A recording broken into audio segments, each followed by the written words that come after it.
Mesdames, Messieurs, la Cour. L'avocat, c'est Monsieur Louis Rego, procureur général de la République Pierre Desproges, le président Claude Villers.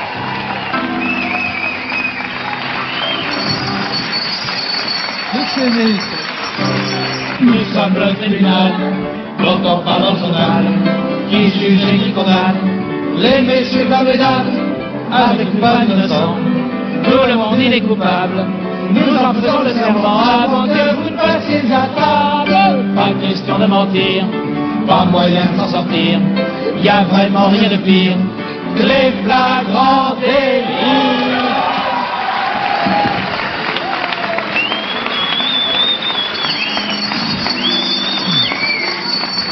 L'audience est ouverte, huissier appelé. Le ministère public contre Renault. merci madame. Je vous en prie. Accusé... Tais-toi. Eh ben... C'est un voyou, président. Eh ben, ça va, ça suffit. Accusé, levez-vous. Vos noms, prénoms, âge et qualité. Nom Séchant, prénom Renaud, âge 28 ans et demi, qualité, plein de qualités. Et une profession peut-être? Chanteur, de charme et de variété. Vous pouvez le prouver? Je vais me gêner, tiens. Renaud.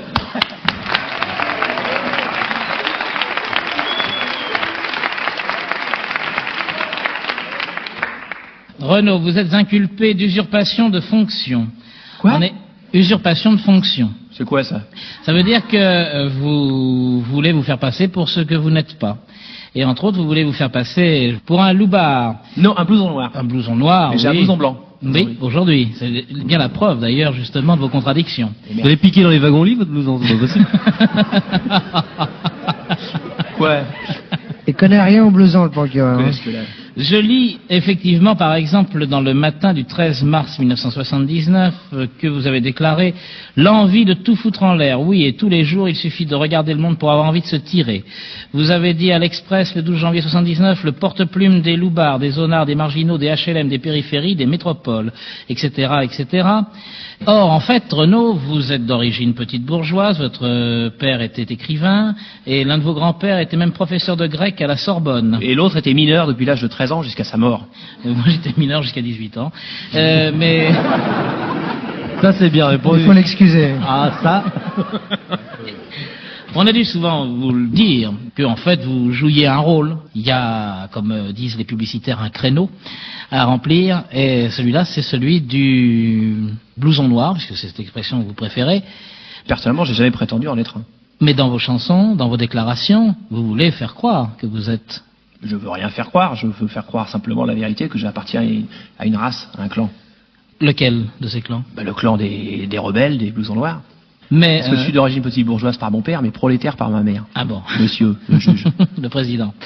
Vous avez chanté dans une de vos chansons, qui s'appelle Hexagone, vous avez dit la France est un pays de flics, la guillotine chez nous fonctionne encore, ça va faire plaisir au procureur.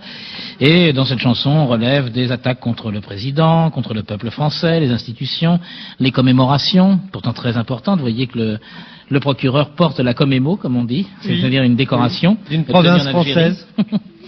Et ça veut dire que vous êtes contre, bon, non pas contre le système, ça veut rien dire, mais contre l'État français?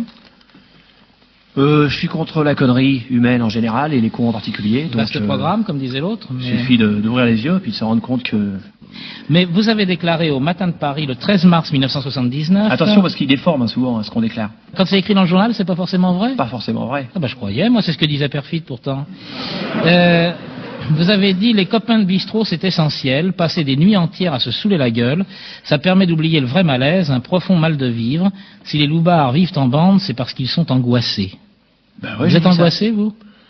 Bah, je l'étais en tout cas. Vous l'êtes plus maintenant? Ben non, parce que avant le bistrot, si vous voulez, monsieur le président, le bistrot, c'est en quelque sorte, c'est la seconde maison. Quand on est mal chez soi, avec des frères et sœurs qui nous emmerdent, des parents qui nous gonflent et qui nous répriment et tout, le bistrot, c'est là qu'on communique avec des amis, et puis c'est là qu'on vit vraiment, puis on se sent chez soi, et puis c'est là qu'on refait le monde et tout, et j'ai longtemps vécu là. C'est aussi parfois ce que disent les pères de famille qui s'occupent pas de leurs enfants. C'est là j'allais en venir justement, que maintenant je fréquente beaucoup moins les bistrots parce que je suis père de famille et que maintenant je m'occupe de mon enfant et je suis heureux chez moi. Eh, vous pouvez applaudir quand je dis des trucs bien. Merci. À la question du juge d'instruction, avez-vous un idéal de bonheur? Vous avez répondu, ce qui est étonnant quand on connaît vos chansons et qu'on vous écoute, mourir à 90 ans de mort naturelle, chez moi, avec la même femme et les mêmes enfants à mes côtés, ceci après une vie conjugale heureuse et pleine. C'est un petit peu petit bourgeois quand même, non? Je me rappelle pas avoir dit ça, mais vous pouvez le rayer. Hein. Ah, De donc, toute façon, je ne renie pas que bon, je vais vous dire un truc. C'est qu'on a beau être un rebelle, on est un rebelle parce que d'abord pour les autres, pour toutes les formes de lutte qui nous révoltent, puis toutes les injustices, mais on est aussi un rebelle pour soi, on a envie de vivre heureux. À la question quels sont les héros de romans que vous préférez, vous avez répondu Philémon de Fred et Philippe Marlowe. Philippe Marlowe, c'est un flic, un détective, même privé. Merde. Eh oui. Eh Alors oui. donc comme ça, vous admirez les Non, flics? c'est un privé, mais si tu veux, c'est un mec qui lutte quand même aussi vachement contre les flics. Il est dans ses bouquins, il est pas beaucoup plus, mais presque autant emmerdé par les flics que par les bandits. C'est un vrai mec, quoi. C'est pas un flic, faut pas Qu'est-ce que déconner. c'est un vrai mec? Peut m'aider, hein, Louis. Oui, bien sûr. Non, vaut mieux pas, mon Alors- petit pou. C'est un mec, il en a, quoi. Fais gaffe. Ah, voilà. Le grand mot est lâché, il en a. Il en a. Voilà. Les autres, c'est des Voilà. mots. Tout de suite le sexe avec le procureur. Ah, mais c'est pas moi, il en a. Écoute, je sais pas, de quoi il parlait pas des oreilles? Du caractère. Ah, du Du caractère. caractère, de l'esprit. Il faut signaler à la Cour que Maître Régaud prend ardemment la défense de Renaud, non seulement parce qu'il est commis d'office, mais également parce qu'à la question « Y a-t-il des hommes que vous admiriez particulièrement ?» Renaud a répondu « Louis Régaud ». Alors en plus, il est lèche-botte.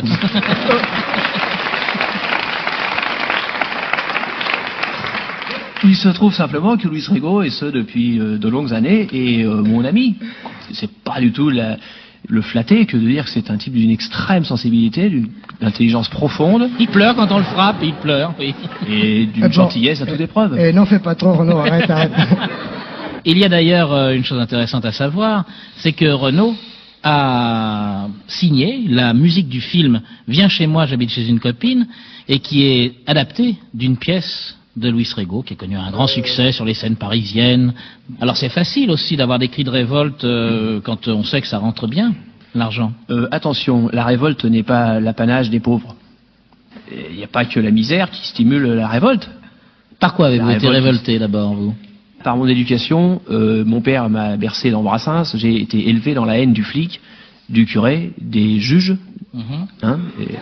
Puis ensuite, bon, il suffit d'allumer la radio, d'écouter les infos, de lire les journaux, surtout les faits divers des journaux, les trucs relatés en 3 lignes, pour être révolté, je veux dire. Il suffit d'écouter les discours des politicards, des gens qui nous gouvernent depuis 20 ans pour être révolté. Il suffit d'avoir envie de se révolter. Mais ça vous paraît possible, une société sans flics, sans juges? Absolument. Croyez. Essayons. Mais vous, il vous arrive un C'est problème. quand même des mecs dont le métier c'est de faire chier le monde. Hein. Il vous arrive, justement, la preuve, c'est pour ça que je continue, il vous arrive un problème, je sais pas, on touche à quelqu'un qui vous est cher, vous ne Je pensez fais pas ma propre aller... justice. Ah. Si vous retrouvez le coupable. Et non, mais c'est grave ce qu'il dit. Attendez, Il dit, je attendez, fais ma s'il propre vous plaît. justice. Ah oui, mais... J'aimerais bien poursuivre un petit peu avec l'accusé. Merci. Oui, mon loup. Continuez. Ben j'ai fini, je veux dire, la loi Vous du faites- talion.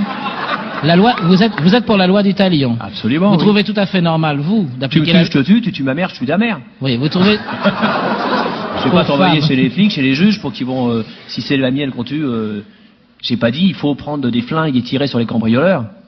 J'ai Ah pas bon dit il faut piéger les armoires dans les bungalows, dans les résidences secondaires. J'ai pas dit il faut tirer sur son fils au milieu de la nuit parce que t'as entendu du bruit. Attention. Mais alors, la loi du talion ne s'applique que dans un sens. J'ai hein, dit si je puis dire. fais ma propre justice et moi je suis pour la légitime défense telle qu'elle devrait logiquement être établie, c'est-à-dire une défense proportionnelle à l'attaque. Si un mec me cambriole, je vais pas lui tirer dessus. Si un mec me frappe avec la main, je répondrai avec la main. Je sortirai pas un sur un. Si un mec vous Si un cambriole, mec vous lui sort un demandez... flingue, je sors un flingue. Et si un mec vous cambriole, vous lui demandez son adresse et vous allez le cambrioler. Je n'ai pas dit qu'il fallait faire systématiquement la même chose. Eh ben la non. loi du talion, c'est ça. Donc pour vous, une société parfaite serait une société sans flics, sans loi, sans... Mais parce que dans une société sans flics et sans loi, il n'y aurait pas de voleurs non plus. Parce que en plus, les flics, ils les créent, les voleurs. Expliquez-nous. C'est la société industrielle qui crée les voleurs. Parce qu'elle crée des biens de consommation inutiles Mhm. et elle les fout à la gueule des gens qui peuvent pas les obtenir. Mhm. Les gens, ils deviennent voleurs. C'est normal. Vous ne vous servez pas des biens de consommation. Un petit peu aussi. Vous pensez que cette société est injuste actuellement? Avec vous aussi? Oui. Ben oui, avec tout le monde. Sauf Quel- avec ceux qui la gouvernent, qui la dirigent. Qu'est-ce qui vous manipulent, révolte le qui tirent les plus? ficelles. L'augmentation du caviar chez Fauchon. Alors je te signale que d'une, j'aime pas le caviar. Et de deux, bon. À ce point? Pas de menace, hein, s'il vous plaît. D'abord, qu'est-ce qui me révolte le plus? La Oui. justice. L'injustice. L'injustice. Voilà, l'intolérance. Les Français, ils sont racistes, ils aiment pas les gens. Et les juges, en France, il y a une justice de classe. Il y a une justice, elle est pourrite, bon, on le sait. Quand le mec, il juge pour le même crime un PDG ou un arabe, un ouvrier, ben la justice, elle n'est pas la même. Il y en a un qui prend 6 mois avec sursis et 100 francs d'amende, et l'autre, il prend 2 ans ferme.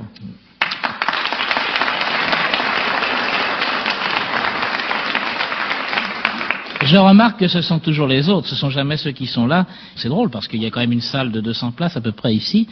Il y a donc 100% de gens qui sont de votre avis. Mais alors où sont les autres? C'est ça que je me demande moi toujours. D'abord, les autres, ils viennent pas, et puis chacun d'entre nous, même ceux qui ont applaudi, ils ont aussi des petits côtés, mais on fait notre autocritique. Ah bon, alors ça change tout.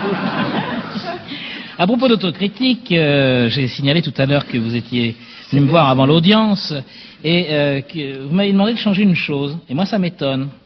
Alors, il y a une question qui est celle-ci. Y a-t-il quelque chose dont vous ayez sinon de la honte, au moins du regret?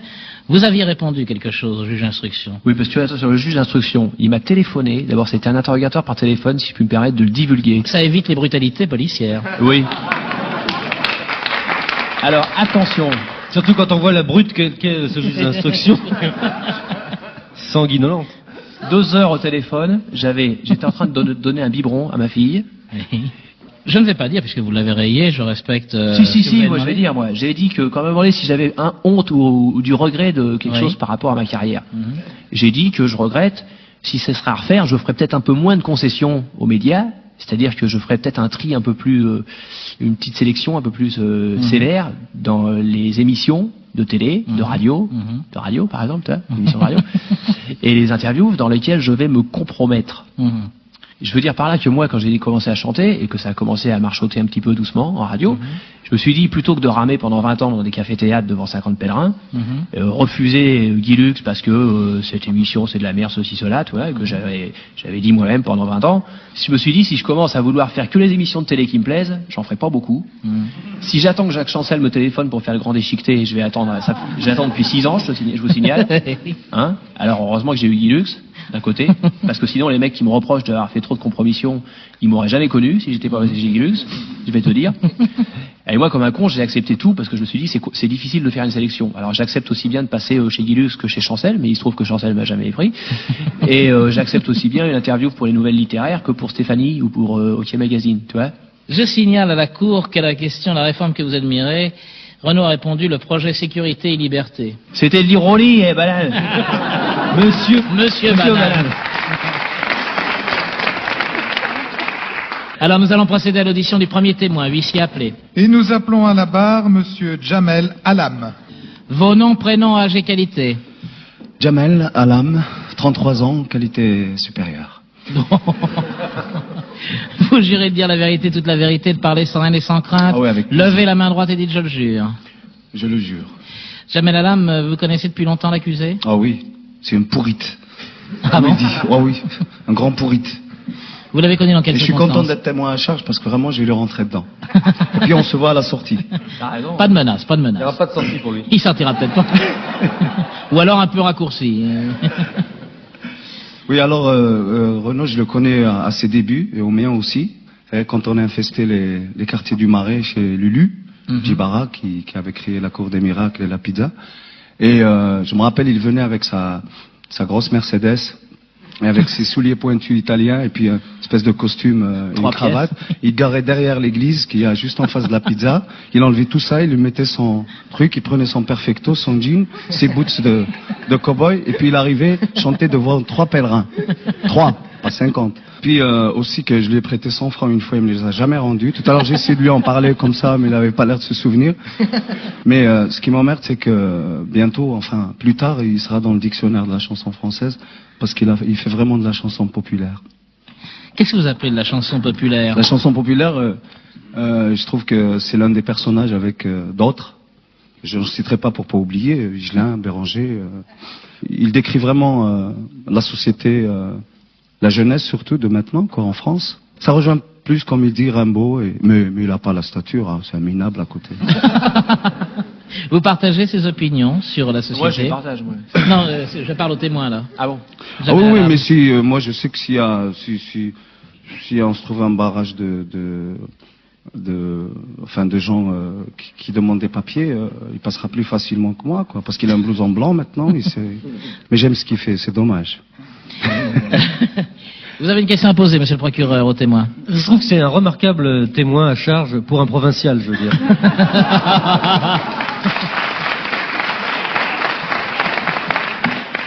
Je vous rappelle... Moi, à pas avoir compris, voilà. Vous répétez? Je vous rappelle, monsieur le procureur, que depuis quelques années déjà, l'Algérie n'est plus française. C'est pas vrai. Et blanc, les salauds. Maréchal. Non. Je peux vous poser une question, témoin, monsieur le... Mais bien sûr, oui. Pour aller voir tout à l'heure pour 30 Tédissac, parce que finalement c'était vachement sympa comme Il y a des témoignage. intérêts aussi. La Cour remercie Jamel Alam et se réserve le droit de le rappeler tout à l'heure à la barre des témoins. Huissier, voulez-vous faire rentrer le témoin suivant? Mais tout de suite, nous appelons Daniel Dolé.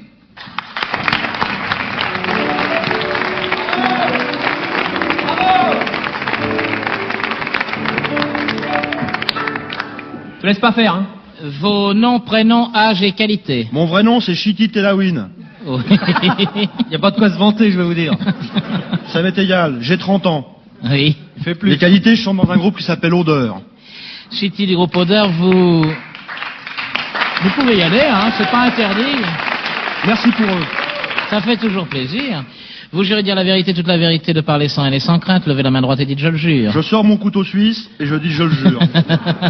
Ah, s'il est suisse, vous avez eu ça en prime quand vous avez ouvert un compte en banque là-bas? Non, pas du tout, je l'ai acheté avec mes propres deniers, d'ailleurs il y a marqué mon nom dessus. Ah, C'est vrai.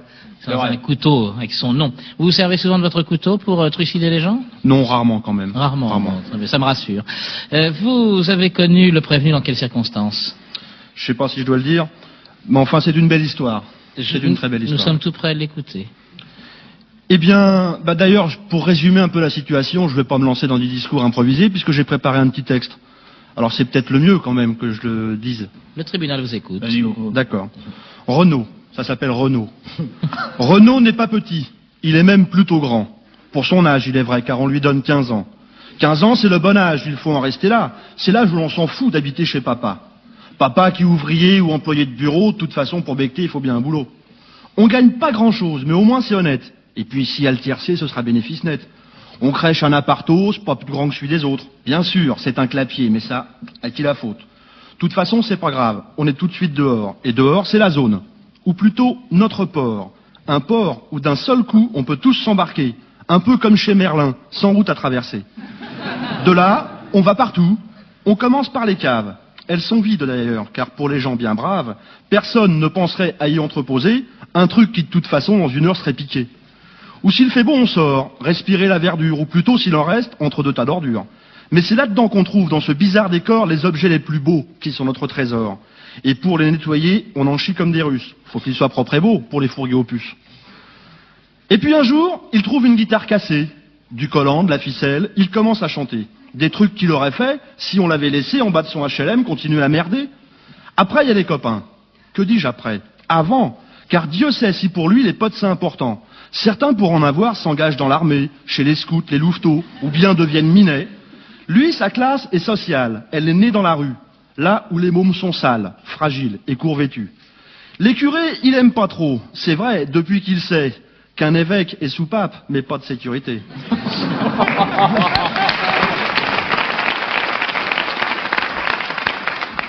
De la violence, il en a. Un peu, mais pas beaucoup. Beaucoup moins que ceux qui disent en se tapant sur les genoux « faut faire une ratonnade et dehors les boubous ».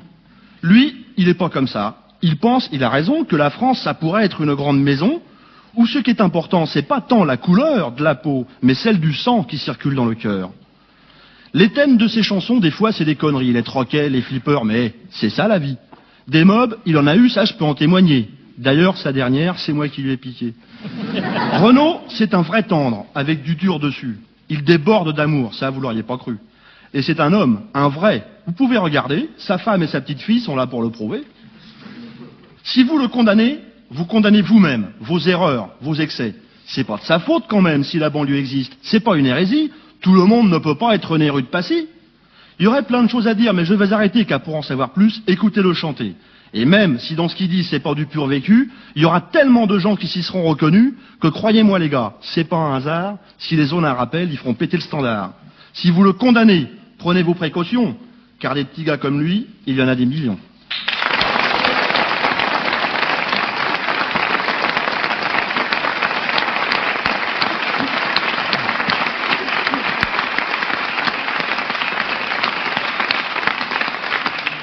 Maître Rego, vous avez une question à poser au témoin?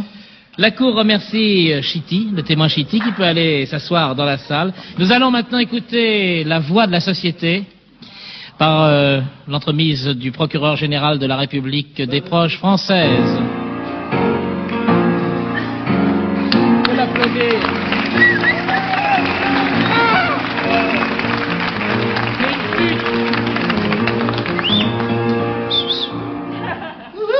Merci. Monsieur le Président, Mesdames et Messieurs les jurés, public chéri, chanteurs provinciaux de mes deux, je vous aime tous. Ainsi, cher Renaud, vous êtes un faux loupard. Monsieur Renaud.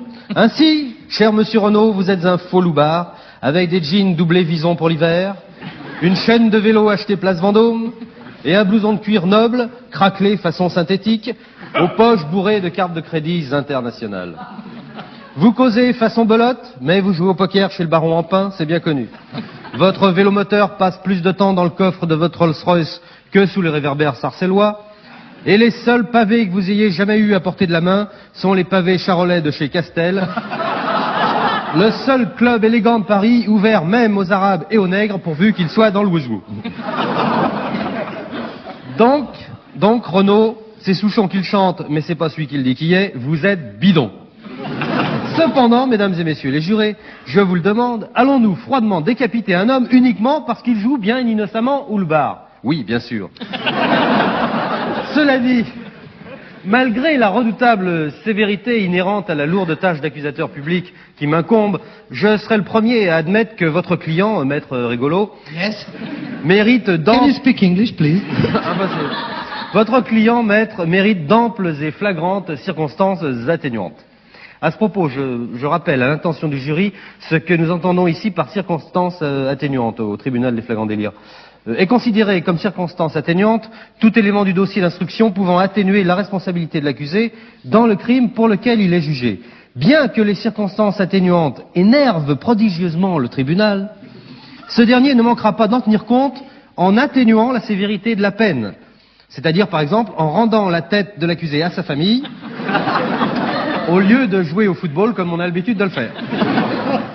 Or donc, cher monsieur Renaud, il apparaît au tribunal que vous n'êtes pas totalement responsable de l'usurpation de fonction dont on vous accuse.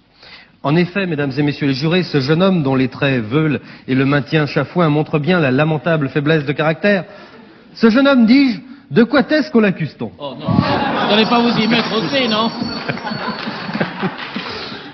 De n'être pas vrai.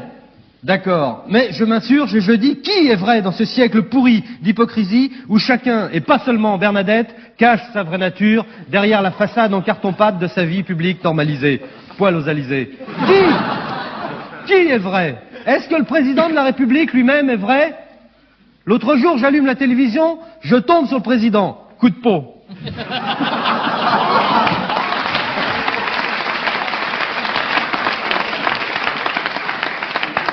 Oui, je dis coup de peau parce que, vu qu'il n'est pas du genre à abuser honteusement de sa fonction pour accaparer les antennes, surtout en période préélectorale, il est rare de tomber sur lui en allumant la télé. Ça, c'est vrai, ça. Enfin, il est rare de tomber sur lui en allumant la télé entre 9h et midi, je veux dire. Ah oui, l'après-midi, ça change un peu. Je dois dire qu'il est là assez souvent, à partir de midi, après, alors... On tombe sur le porte-parole, par exemple. Par exemple, quand il n'est pas là, oui. Sinon, lui, il est là, il est partout, sauf dans le bulletin météo. Ce qui est surprenant pour un monarque qui fait la pluie et le beau temps dans la cité. Mais à part le bulletin météo, c'est quand même vrai qu'on le voit dans le monde de l'accordéon, il y est. L'inconséquence du spectateur, c'est lui qui regarde. 30 millions d'amis, aujourd'hui spécial présidentiel, 30 millions de moutons vont voter ben.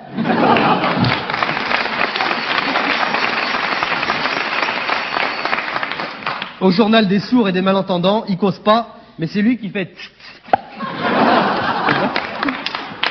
Il arrive même à se caser dans les dramatiques par aïeul présumé interposé, puisque nous pourrons bientôt le voir sur nos étranges lucarnes, nous pourrons voir une évocation historique de la vie à la cour de France de 1715 à 1774, qui nous montrera la vie dissolue de Louis XV, dit le bien-aimé, dans les arrière-cuisines du château de Versailles. Ça s'appellera Le viol du Bourbon, et comme c'est assez salace, ce sera diffusé après minuit sur Antenne Neu. Le lendemain, le président sera l'invité d'honneur d'Aujourd'hui Badab, et le soir même, nous le verrons successivement au jeu de Vantard et au dossier de l'écrin, bien sûr.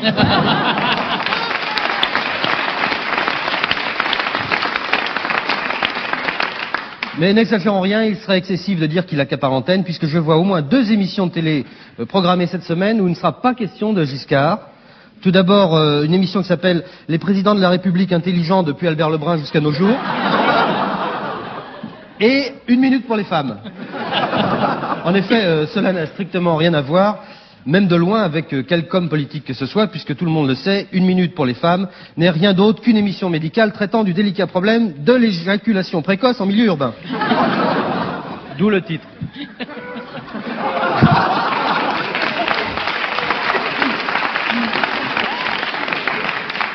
Attention, quand je dis en milieu urbain, je tiens à aviser les descendants du pape Urbain VIII, parce qu'il y a quand même des catholiques qui nous écoutent. Je veux aviser les descendants du pape Urbain VIII qu'il ne saurait y avoir dans mes propos la moindre allusion à leur bienheureux aïeul. Urbain VIII ne souffrait absolument pas d'éjaculation précoce, il ne souffrait d'aucune anomalie sexuelle, et ses 21 ans de pontificat, de 1623 à 44, vous me coupez si je me trompe, au cours desquels il condamna le jansénisme et le rock New Wave, furent marqués par la grandiose vigueur amoureuse de ce grand souverain pontife. Nombreux furent les papes, tout au long de l'histoire de la chrétienté, qui passaient le plus clair de leur pontificat à la soutane troussée et à courser les nonnettes, qui leur cherchaient des crosses. Du mal. Toujours la main au mitre, si je comprends bien. D'autant que les crosses, ça se déroule. Bon. Mais, parmi tous ces papes, aucun ne fut aussi bien outillé qu'Urbain VIII. Il était si terriblement outillé qu'aucun peintre florentin n'osa jamais le faire en pape à outils. Donc, Renaud est coupable. Tac. Je demande instamment, j'en aurai terminé, je vais laisser la parole à cet imbécile d'Orego, je demande instamment au jury d'aujourd'hui de se comporter plus virilement que les ramollis décadents qu'on nous inflige habituellement dans ce tribunal. Je les prie notamment de ne pas tenir compte des circonstances atténuantes que je n'ai mises en valeur que pour vous faire rigoler, pour essayer, et je vous demanderai, je réclamerai véhémentement la peine de mort pour ce jeune homme, afin que, de Renaud la grosse tête, il devienne Renaud Billancourt.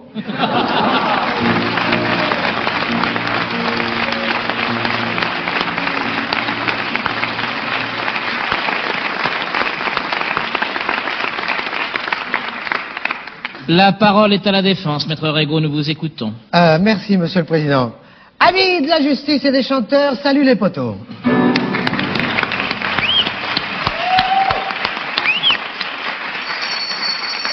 De quoi est-ce qu'on accuse ça, mon client? Ils vont tous s'y mettre, hein. Je le dirai plus demain, je crois. Si, monsieur, c'est votre charme, mon cher. Ah bah ouais, bon, d'accord, alors. D'usurpation de fonction parce qu'il se prend pour un loupard alors que c'est un bourgeois. Bon, quelques questions pour mettre les choses au point. Les loupards savent-ils écrire? Non. Alors qui va écrire pour eux? Faut bien quelqu'un. Il aurait été vraiment loupard. On aurait dit, oh, c'est un voyou, il est nul. Maintenant, il y en a qui disent, ah, c'est même pas un vrai loupard. Faudrait savoir, merde. Est-ce que les bourgeois savent écrire? Ouais, regardez Dutour. Il écrit comme Victor Hugo. Le talent, au moins.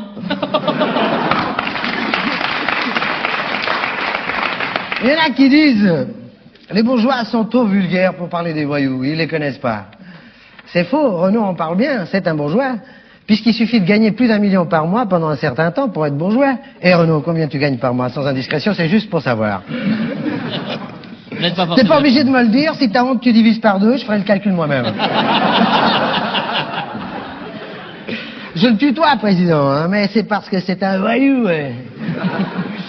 Vous me direz, c'est un voyou d'opérette. Et alors? Heureusement, pendant qu'il chante, il casse pas les fauteuils. Est-ce qu'on se pose la question de savoir si Alain Delon est un vrai gangster pour qu'on y croie?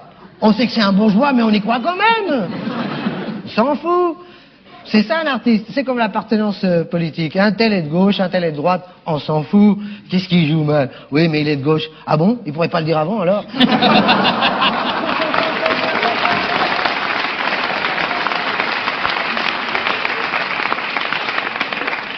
Ou encore ceux qui disent, oh, dis donc, celui-là, il est pas mal, mais alors, il est insupportable, hein, parce que c'est un intellectuel, hein. Mais non, il apprend tout par cœur, il est très con. Ah bon, tu me rassures. Ou un tel, je l'aime pas, c'est un vrai phallocrate. Mais son bouquin s'appelle Toutes des putes, il fallait pas l'acheter. Ah, je l'ai acheté en solde, la couverture était arrachée. Et dis donc, j'ai appris que Serge Lama n'est pas un vrai lama.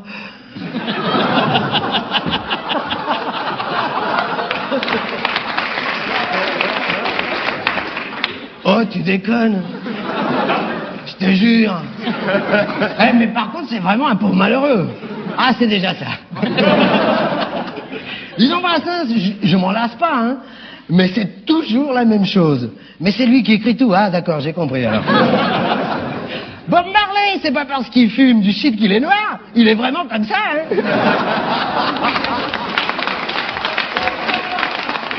Bref, c'est incroyable, mais...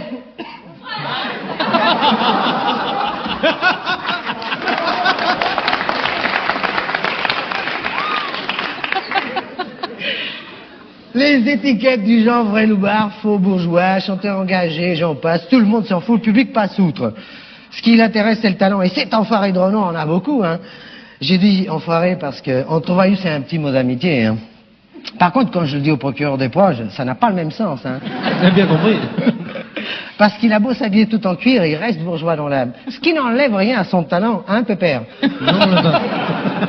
De toute façon, tu peux encore changer. Être bourgeois, c'est pas forcément immuable.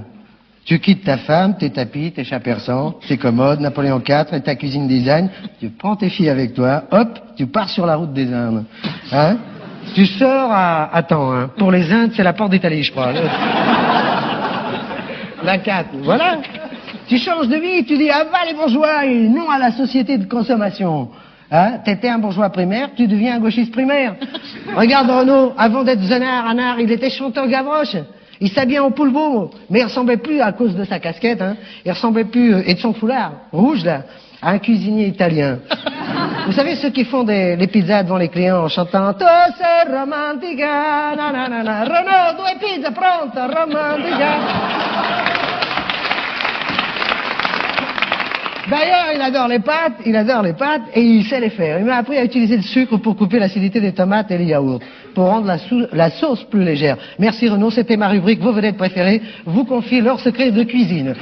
Je terminerai cette plaido en faveur des loupards sympa, que cela, hein, en précisant que si mon client Renaud a répondu dans son questionnaire de Prout que l'homme qu'il admire particulièrement c'est Moirego, ce n'est pas que pour des raisons philosophiques.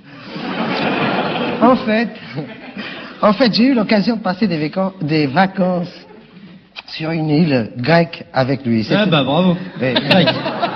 C'était à Krényos, à côté de Mykonos et de Pédalos. Je sais pas si... Comme on était dans des criques désertiques, ça crique, hein, parce qu'il y était allé 2 années de suite. C'était l'enfant chéri du village, tout le monde lui disait « Ticani, Citroën !» il se marrait. Hein. Alors, ça crique, je l'appelais Renaud, c'est normal. Et c'est là que je voulais en venir. Renaud m'a vu faire du naturisme. Ne riez pas. Il a survécu? Il a vu mon corps d'athlète, d'où cette admiration sans borne pour moi. Je ne m'étendrai pas sur les détails, mais je précise quand même que je pratique le naturisme à ma manière. En short... en chapeau de paille pour avoir de l'ombre sur le nez, et des sandales en plastoche parce que j'ai un pied de bébé, vous savez, sans cornes, ce qui fait que je ne supporte pas les galets. Ouh, les galets. Alors les autres, vu ma manière anarchiste et complètement marginale de pratiquer le naturisme, me disaient « Mon pauvre Rego, t'es complètement coincé. Assis sur ton petit rocher là, habillé comme t'es, tu bronzeras jamais. » Je leur répondais « M'énervez pas, déjà qu'il n'y a pas de sable ici. » Je vous signale que pendant 11 mois par an, je suis blanc verdâtre et que ça colle très bien avec mon genre de beauté. Oh, allez, Régo, tu devrais quand même enlever ton calvar, on est tellement plus à l'aise. Je leur disais, les mecs, pendant 11 mois par an, je porte un calvar, je suis toujours à l'aise. Alors, comme ils insistaient beaucoup, un jour, je leur ai dit, profitez-en, je ne suis pas coincé, pour vous le prouver, je vais me dessaper pendant 1 heure, mais je garde mes sandales et mon chapeau, hein. J'ai pas envie de bronzer, hein. Alors ils m'ont dit, évidemment, avec nous, ici, à plat ventre, les jambes serrées, c'est facile. Mais personne te voit, t'es pas capable de faire la plage de long en large. Et me voilà parti en sandales et chapeau de paille, faisant semblant de ramasser des petits coquillages, à faire le tour de la plage. Au bout d'1 heure... Continuez. Je visualise. C'est l'horreur. C'est l'horreur. Au bout d'1 heure, je leur ai dit, bon, stop, c'est fini. À moins que vous estimiez qu'une heure, c'est pas assez pour qu'on voit que si je suis coincé ou pas. Alors Renaud m'a dit, bon, ça va, tu peux te rhabiller. D'ailleurs, il faudrait pas que tu bronzes parce que tu nous sers de test blancheur. Et le soir à l'apéro, Uzo et Redzina, la magie des vacances, s'abattait sur nos esprits épuisés par des longues journées de bronzage intégral et on se surpassait. On s'étonnait mutuellement. À chaque fois que Renaud était bourré, moi j'étais à jeun et vice-versa. C'est une belle tradition grecque qui veut que quand on est 2 à boire, il doit y en avoir un qui reste à jeun, celui qui conduit. Après moi, la parole sera au président Villers qui, paraît-il, a fait aussi du naturisme déjà.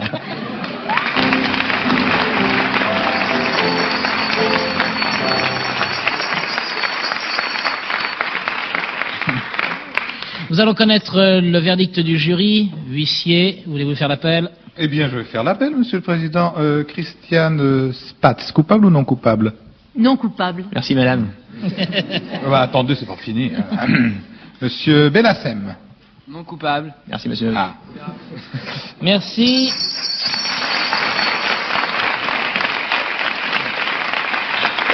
Vous êtes des ramollis, des pantouflards, des mauvais français. S'il vous plaît. Maréchal. Non. Moi, je suis malheureux maintenant. La Cour, après avoir écouté le jury, après en avoir délibéré, constatant que les 5 jurés se prononcent pour la non-culpabilité de Renaud, l'acquitte, le relaxe du chef d'inculpation, et il ne sera tout à fait acquitté que lorsqu'il se sera acquitté lui-même d'une chanson, une autre chanson qui n'est pas de lui, mais qui n'est pas de la même époque que La jeune fille du métro, bien que c'est pas très ancien, puisque c'était déjà à l'époque où le métro existait.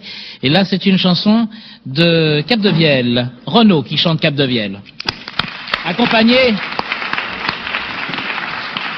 Accompagné par Jamel Alam et ses musiciens. Et on n'a pas beaucoup répété.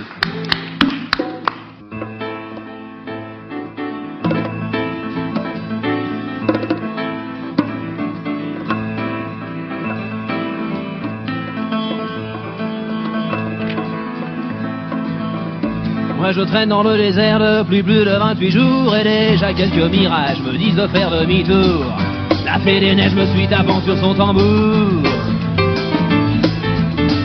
Les fantômes du syndicat des marchands de certitude se sont glissés jusqu'à ma lutte, me reprochant mon attitude. C'est pas très populaire le goût de la solitude. Quand t'es dans le désert depuis trop longtemps, tu te demandes à qui ça sert, toutes ces règles un peu truquées du jeu qu'on veut te faire jouer les yeux bandés. Les rapaces du pouvoir menés par un groupe sinistre pour faire moi sur la musique d'un piètre accordéoniste. Je crois pas qu'ils viennent me parler des joies de la vie d'artiste. De l'autre côté voilà qu'un toujours aussi lunatique, son œil est rempli de sable et sa bouche pleine de verdicts. Il trône dans un cimetière de vieilles pelles mécaniques. Quand t'es dans le désert depuis trop longtemps, demande à qui ça sert, toutes ces règles un peu truquées du jeu qu'on veut te faire jouer les yeux bandés. Les gens disent que les poètes finissent tous trafiquant d'armes. On est 50 millions de poètes, c'est ça qui doit faire notre charme. Sur une lune de Saturne, mon perroquet sonne l'alarme. C'est drôle mais tout le monde s'en fout. Vendredi tombant nulle part, y'a Robinson solitaire qui m'a dit je trouve plus mon île, vous n'auriez pas vu la mer. Va falloir que je lui parle du thermonucléaire. T'es dans le désert depuis trop longtemps, tu te demandes à qui qui ça sert? Toutes ces règles un peu truquées du jeu qu'on veut faire jouer les yeux bandés. Hier un homme est venu vers moi d'une démarche un peu traînante. Il m'a dit t'as tenu combien de jours? J'ai répondu bientôt 30. Je me souviens qu'il espérait tenir jusqu'à 40. Quand j'ai demandé son message, il m'a dit d'un air tranquille: les politiciens finiront tous un jour au fond d'un asile. J'ai compris que je pourrais bientôt regagner la ville. Quand t'es dans le désert depuis trop longtemps, demande à qui ça sert? Toutes ces règles un peu truquées du jeu qu'on veut faire jouer les yeux bandés. Quand t'es dans le désert depuis trop longtemps, demande à qui ça sert? Toutes ces règles